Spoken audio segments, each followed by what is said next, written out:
સમાચાર સુરતના માંડવીથી મુજલાવ નજીક આવેલો લો લેવલ બ્રિજ પાણીમાં ગરકાવ થઈ ગયો। પડેલા ભારે વરસાદના લઈને બ્રિજ પાણીમાં ગરકાવ થયો।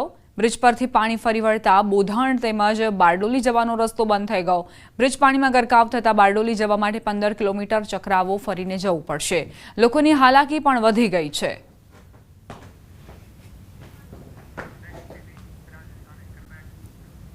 વાત હવે પાડોશી રાજ્ય રાજસ્થાનની, જ્યાં ભારે વરસાદ ખાબક્યો। બુંદી જિલ્લામાં 3 દિવસના વરસાદ પછી નદીઓ અને નાળાઓ છલકાઈ રહ્યા છે। બુંદીમાં પાણીના પૂર વચ્ચે ભયાનક દ્રશ્યો સામે આવ્યા। ભારે વરસાદના કારણે બરુંધન શહેર નજીક ઘાઘર પુલ પર પાણી વહી રહ્યું હતું। ઘાઘર પુલ પર પાણીનો ઝડપી પ્રવાહ, જેમાં બાઇક પસાર કરવાનું જોખમ એક વાહન ચાલકે લીધું। જો કે પાણીનો પ્રવાહ એટલો તેજ હતો કે તેણે પોતાનું સંતુલન ગુમાવ્યું અને બાઇક સાથે પડી ગયો। ત્યાં હાજર લોકોએ બાઇક સવાર અને બાઇકને બચાવવાનો પ્રયાસ કર્યો, પરંતુ ત્યાં હાજર લોકો બાઇક સવારને બચાવવામાં સફળ રહ્યા, પરંતુ પાણીના ઝડપી પ્રવાહની ગતિથી બાઇકને ન રોકી શક્યા। રાજસ્થાનના ટોંકના પીપલુમાં વરસાદના કારણે નદીઓ અને નાળા છલકાઈ રહ્યા છે। આવી સ્થિતિમાં લોકોની જીવલેણ બેદરકારી પણ સામે આવી રહી છે। ગાટાથી કુરેડી જતા રસ્તામાં બાઇક સાથે તણાતા યુવકનો વિડીયો સામે આવ્યો। આ બાઇક સવારે વહી જતા પહેલા નહેરના કિનારે ઉભેલા લોકોને રોકવાનો પ્રયાસ કર્યો।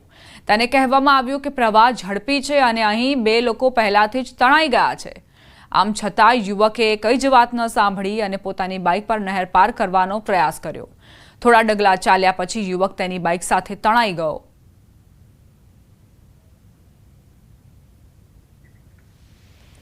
રાજસ્થાનના સુજાનગઢમાં 2 દિવસથી સતત વરસાદ વરસી રહ્યો છે। બાયપાસ રોડ નદીમાં ફેરવાઈ ગયો। રેલવે ફાટક નંબર 2 પાસે પાણીની વચ્ચે કાર બગડી ગઈ, જેના કારણે કારમાં સવાર 3 થી 4 લોકો ફસાઈ ગયા।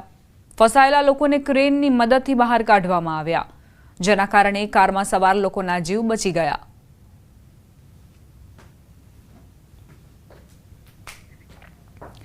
છેલ્લા 2 દિવસથી સતત ભારે વરસાદના કારણે સવાઈ માધોપુર જિલ્લામાં પૂર જેવી સ્થિતિ સર્જાઈ છે।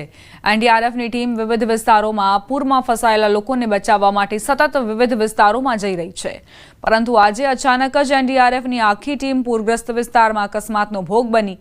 એનડીઆરએફની આખી ટીમ ટ્રેક્ટર ટ્રોલીમાં પૂરગ્રસ્ત વિસ્તારમાં જઈ રહી હતી, ત્યારે અચાનક સુરવાલ અને અજનૌતી નજીક રસ્તા પરના ખાડામાં ટ્રેક્ટર ટ્રોલી પડી ગઈ, જેના કારણે ઘટના સ્થળે જ થોડી જ વારમાં સવાર એનડીઆરએફની આખી ટીમ નીચે પડી ગઈ।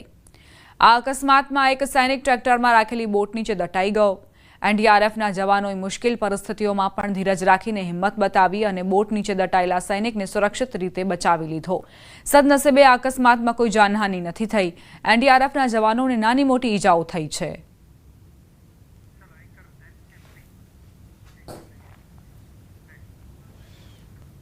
વાત હવે મધ્યપ્રદેશના ખરગોન જિલ્લાની બરવામાં ગંગોર ઘાટ પદલી નદીમાં પાણીના પ્રવાહમાં શાળાના બાળકોથી ભરેલા ટેમ્પોનું વ્હીલ પુલ પરથી સરકી ગયું।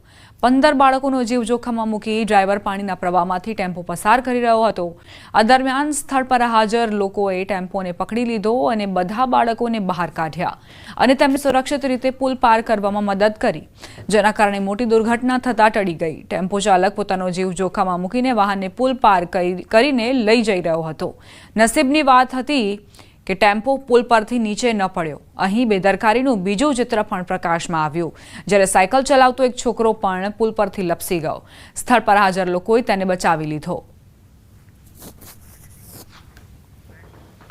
ઝારખંડના ખૂંટી જિલ્લામાં ભારે વરસાદના કારણે જનજીવન પર ભારે અસર પડી છે। 2 દિવસના ભારે વરસાદ બાદ ખૂંટીનું તાજના મુક્તિધામ પાણીમાં ડૂબી ગયું, જેના કારણે સ્થાનિક લોકોની મુશ્કેલીઓમાં વધારો થયો।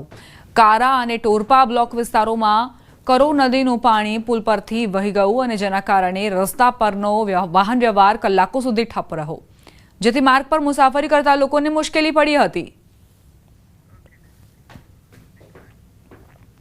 ઉત્તર પ્રદેશના બિજનૌર જિલ્લામાં સતત વરસાદના કારણે ગંગા નદીમાં પૂર આવ્યા હોય તેવી સ્થિતિ। ગંગાના પાણીથી જમીનનું ધોવાણ થઈ રહ્યું છે, જેના કારણે ગ્રામજનો ચિંતામાં મુકાયા છે। બાલાવલીના ઘણા ગામડાઓ પાણીથી પ્રભાવિત થઈ રહ્યા છે। ભારે પાણીના પ્રવાહના કારણે રેલવે ટ્રેકની સાથે તેલની લાઇન પણ પ્રભાવિત થઈ રહી છે।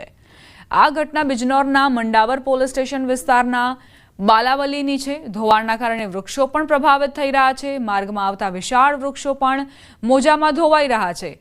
જમીનના સતત ધોવાણના કારણે ગ્રામજનો ચિંતિત બન્યા છે। બાલાવલીના ઘણા ગામો પાણીથી પ્રભાવિત થઈ રહ્યા છે।